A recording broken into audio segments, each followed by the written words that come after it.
YouTube! Like, share, subscribe, let's ride. Hey man, we back with another one. I'm rocking with these stories, these Cali stories, man. They talking about the legends of Cali, the biggest gangsters of Cali, the most vicious mob of Cali. And shout out to my subscribers who been putting me on these videos, man. Y'all been sitting up to me, telling me, hey Rax, we want you to go ahead, do one of this one, do one of this one, do one of this one. And I'm rocking with it. I ain't gonna cap you down. So, hey man, y'all already know how we do. Without further ado, let's get it. Welcome back to another episode of Warren Cali. In this episode, I'm going to detail the story of Big Devil from Hoover. Big Devil was born Edward Eugene Clark, March 30th, 1966. Devil will grow up in South Central and will grow up in what many people will call the height of gangbanging. By the 70s, the Hoovers were a well-respected gang on the west side of South Central, gaining a deadly reputation and respect among their peers. The Hoovers are comprised of several different sets under the Hoover umbrella, like the 5 Deuce, 5-9, 7-4, 8 Tray, 9 Deuce, 9-4, 107, and 11 Deuce Hoovers. Now, before we go further on this video, man, I want to say it's right here, the Booty Warrior of Hoover. The Hoover Booty Warrior. The title is crazy itself. You know what I'm saying? So when I seen it, I was like, oh, I gotta do a reaction to it.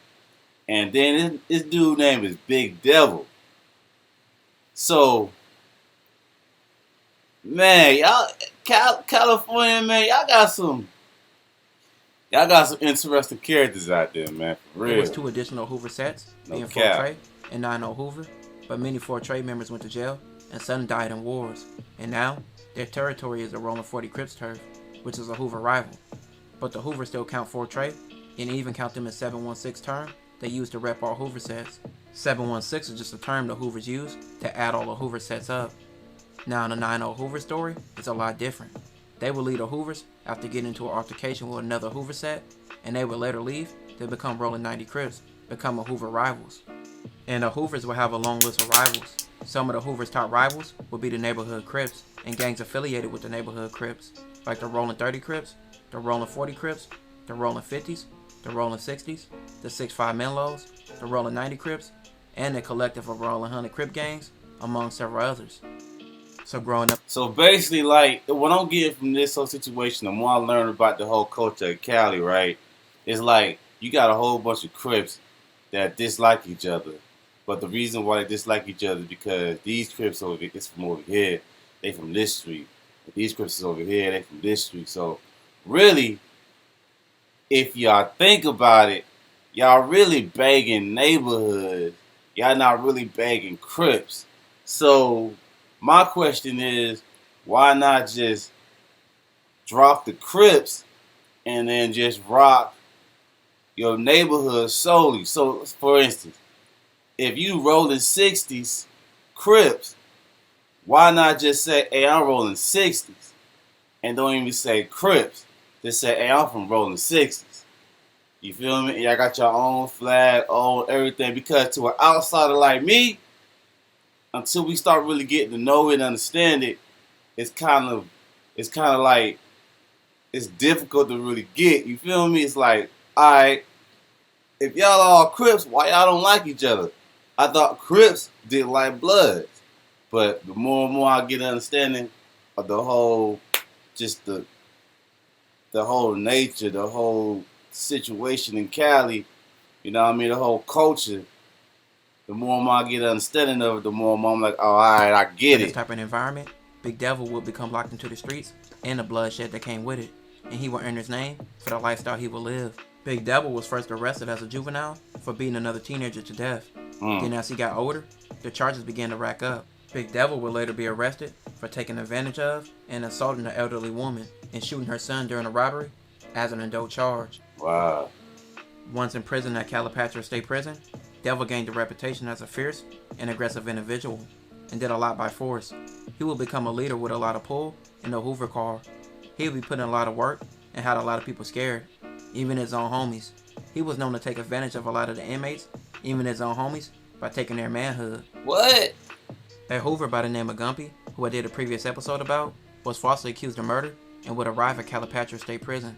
He would immediately see that Devil was a shot caller in the Hoovers, and by this time, Devil spent 20 years incarcerated in California state prisons, so he had a lot of pull with the gang. So, man, this dude Devil been incarcerated for 20 years, right?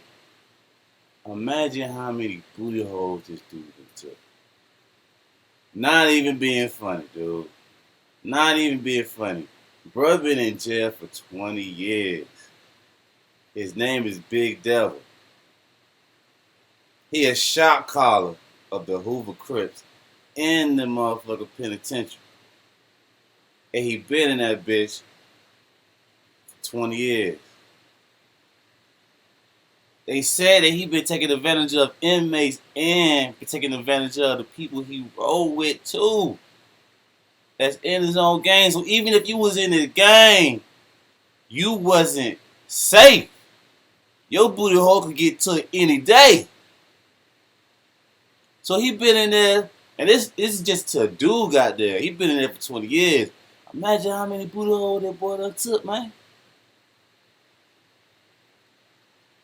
That boy must have had to at least 50 booty holes a year. No cap. Man. Devil was in a relationship with a correctional officer named Lisa. She worked on his tier. Lisa eventually quit her job, and they married. According to a corrections department report, she began visiting Devil in prison and supplying him with PCP-laced cigarettes that he sold to other inmates. Wait a minute. So you a correctional officer. You working there. So I'm sure you know about dude. So you quit your job and you married this dude knowing he was in jail taking booty. You can't tell me you ain't know he was in jail taking booty, man. You knew he was in jail taking booty, man. Come on. As Big Devil's substance abuse grew, he became excessively violent and also became a predator to other inmates with violating them. He is what you would call a booty warrior. Gumpy would say that Big Devil was an animal when he was drunk and said that if he took someone's manhood, nobody was going to do anything. A group of fellow Hoovers even tried to stage an intervention with Big Devil. In the words of a fellow inmate, they would say that Big Devil was a time bomb waiting to go off. But Devil and Gumpy will have a problem themselves. Devil had a grudge against Gumpy ever since an alarm had signaled for inmates to drop to the ground, and Devil's cellmate was caught tossing aside a glove containing a knife, and Devil wanted Gumpy to take the blame since he was serving life without parole. Gumpy refused, so Devil and Gumpy's relationship would turn sour. Devil decided he had to take out Gumpy. To be marked by Devil was to be marked for death or losing your manhood. Gumpy seemed to be facing both, and he refused either outcome. On the morning of November 28th, 2000, Devil approached Gumpy in the yard and stabbed him in the side. He would whisper in Gumpy's ear, "You're my bitch now." What? Devil tossed the weapon and went away. Gumpy would then go to a nurse, and none of the guards seen the attack. Even if they did, Gumpy wouldn't have told. Most of the victims that Devil had didn't tell guards anything. On the prison yard, inmates got patted down before returning to their cells. It was not uncommon for guards to find weapons hidden in a sock, or shoes, or tucked in waistbands. According to an official report, a guard placed his hands on Devil's body and extended his arms outward for inspection. Gumpy watched a few feet away with a weapon as the guards bent over to pat Devil's legs. Gumpy leaped forward and stabbed Devil in the neck. The blade punched the Devil's voice box. Blood spurted in the air, and the guard, who never seen a prison murder before, pulled his pepper spray out. He yelled to everybody, "Get down." All the men in the yard sat on the ground, and Gumpy laid on his stomach. He would say, "I already know what I did," he told the guards. Devil staggered onto a patch of grass, helplessly. By the time a doctor attended to Big Devil, 30 minutes later, Devil was dead at the age of 34. He had to get got. Sorry to say, dog. He had to get got. Somebody had to do it to him, man. I'm sorry. They have interventions with this man. Tell him, "Hey, bro, you going too hard on taking the booty." You feel me? They have interventions with this man. This man out here terrorizing so many brothers. He out here taking booty left and right. Somebody was going to get his ass. Somebody was going to stab him, kill him, whatever. He had to go. I'm sorry, but bruh had to go. Sorry. Some people will be charged for Big Devil's murder at first. He already got life. It was self-defense. His original murder charge that he was in for, he would be proven to be innocent. Okay. And he would walk free.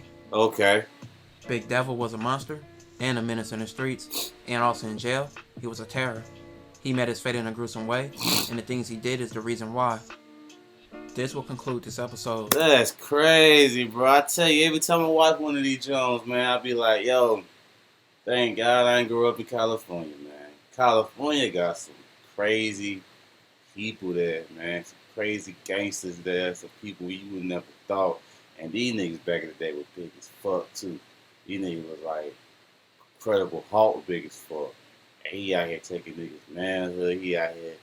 That's crazy, bro. Like, I'm sorry, but bruh had to go. Bruh had to get got. It is what it is. Like, I'm just being 100 with you. You feel me? He out here taking booty hole left and right, man. He had to go. You feel me, bruh? And when you think about that, man, you had to know. Because I remember a little earlier in the story, he said he was taken advantage of. So that experience must have stayed. It stayed with him throughout his whole life. So because somebody did it to him, he did it to other people. You feel me? And he continue to do it, continue to do it till somebody got his ass. You feel me? All it takes, I don't care how big of a gangster you are. All it takes is for that one motherfucking dude, that one person to kill you. It could be anybody, really. It could be another gangster, a female gangster, a kid, whatever. You feel me? Like, it's always something out there unexpected that can get you got. Something out there that's bigger that can get you. Man, listen, man. And bruh had to go. But I appreciate y'all sending me these stories. Keep sending me these. Oh, these Joes is hidden. You hear me? Really, y'all my partner in them, man. Make sure y'all smash that like button, comment below what else you want me to do. And also, man, if you're new to the family, go ahead and subscribe, man. Start playing that J free, bro. It's free to subscribe. You ain't got to pay nothing. J free, bro. Go ahead. You know, I rock with your boy one time. You did. Go ahead, hit that subscribe button, man. You feel me? Y'all already know what we're here to do. Without further ado, it's your boy Tony Rax Media. Get your practice up. Let's get it.